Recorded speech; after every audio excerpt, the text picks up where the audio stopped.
नमस्कार दोस्तों, स्वागत है आपका आज के मार्केट अपडेट में। आज हम बात करेंगे वैश्विक बाजारों की स्थिति, भारतीय मार्केट का हाल, sector wise performance, commodities, crude oil, natural gas, Dow Jones और अमेरिकी स्टॉक्स।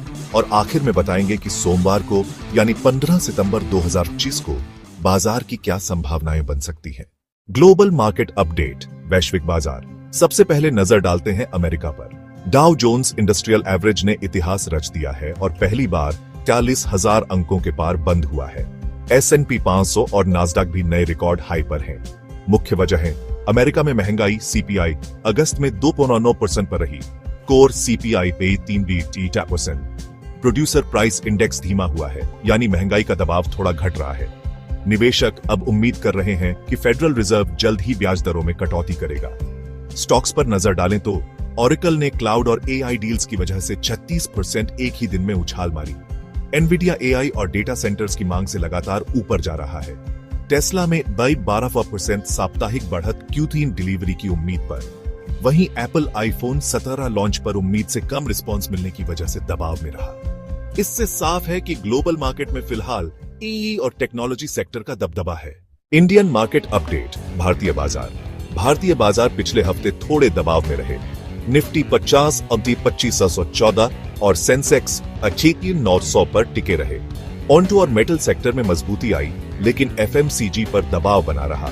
सबसे बड़ी चिंता रही भारतीय रुपया, जो रिकॉर्ड RS 840 प्रति डॉलर पर पहुंच गया है। विदेशी निवेशक FPI लगातार पैसे निकाल रहे हैं। सिर्फ सितंबर के पहले हफ्ते में ही RS डाव्स 257 करोड़ का आउटफ्लो हुआ। इस वजह से भारतीय मार्केट में उतार चढ़ाव बना हुआ है। Sector wise update, sector wise performance.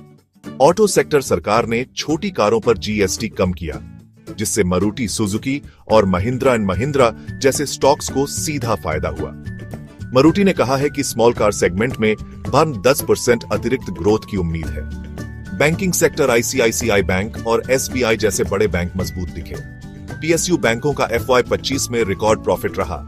Asset quality सुधरी है। लोन ग्रोथ बढ़ रही है, जिससे पूरे सेक्टर को फायदा मिल रहा है। IT सेक्टर इन्फोसिस, TCS और HCL टेक में सकारात्मक मूड है। इन्फोसिस ने बायबैक का ऐलान किया, जिससे निवेशकों को भरोसा मिला।